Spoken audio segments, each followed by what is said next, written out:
Hello, I am Richard A. Boxall, and this is my short and almost daily podcast in which I chronicle my life and attempt to be a writer by writing daily-ish.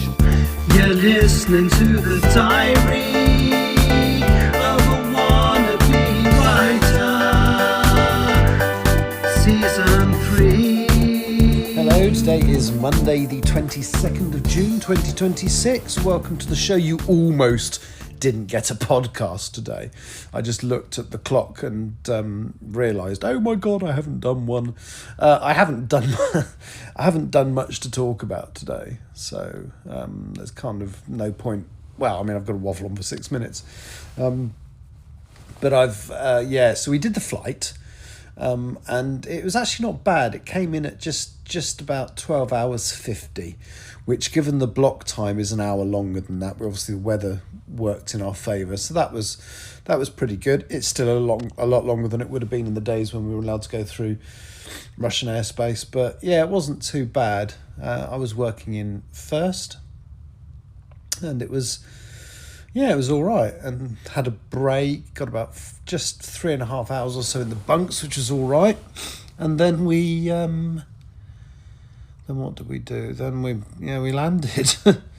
There's some interesting bits and pieces here. So the immigration process is different. So you get an orange card that you've had to sign. I think it's aircrew only. And you have to keep that. And you have to, I don't know if you have to hand it in or do you have to show it on the way out, but it's one or the other.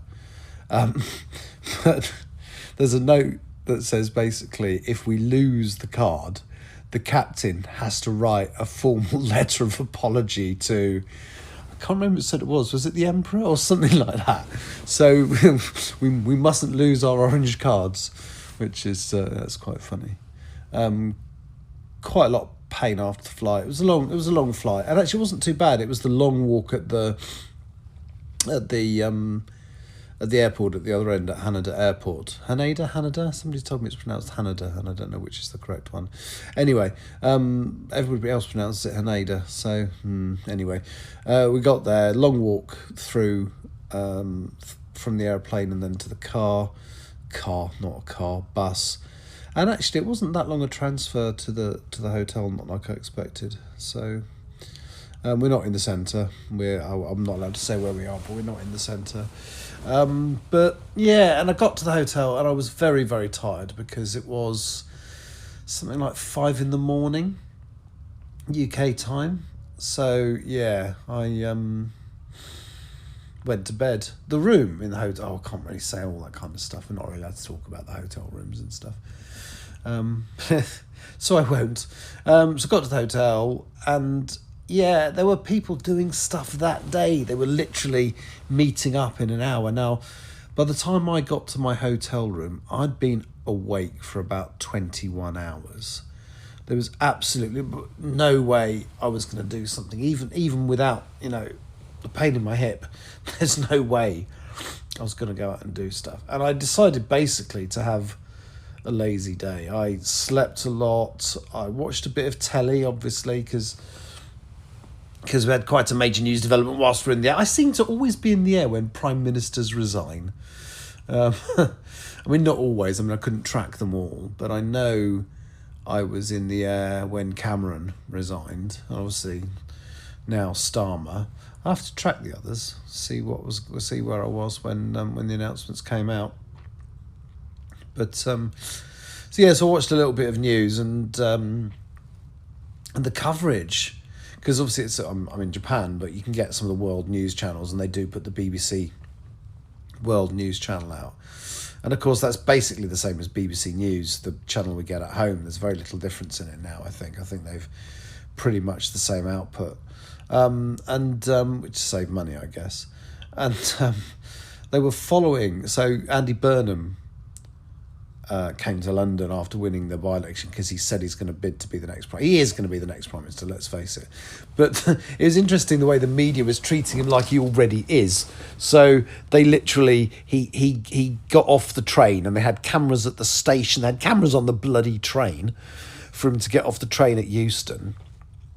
And then he got into a car And there were helicopters following. It was a bit like when they film the Prime Minister, you know, when you've got a new Prime Minister appointed, when they go to the palace to talk to the King, you know, they're following the motorcade from above with helicopters and stuff. But they were doing that with Andy Burnham on his journey to Westminster. And it's like, okay.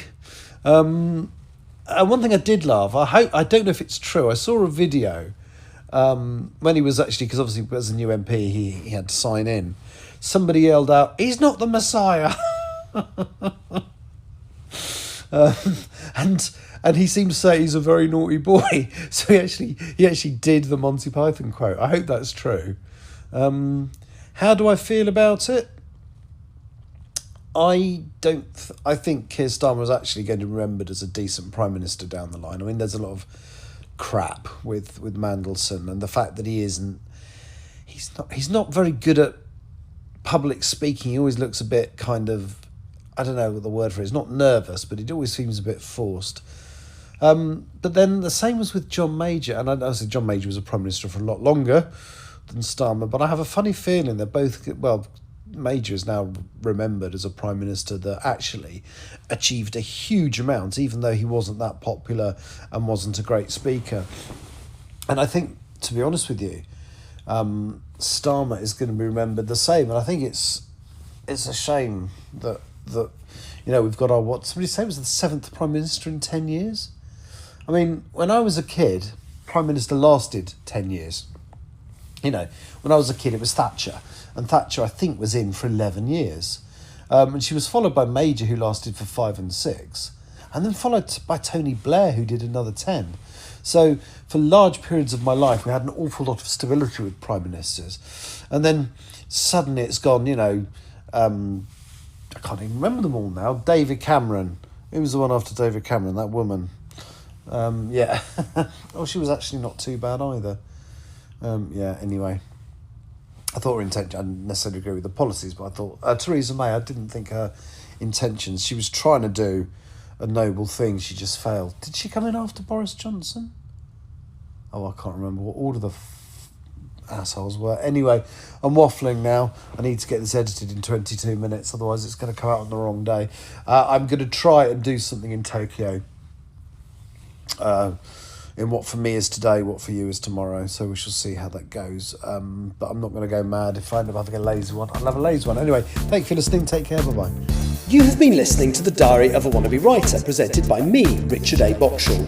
Thank you for tuning in to my cogitative considerations, and if you'd like to know more about me or my projects, visit my link tree on linktr.ee/Richard Writes. Capital R, capital W. Thank you for listening.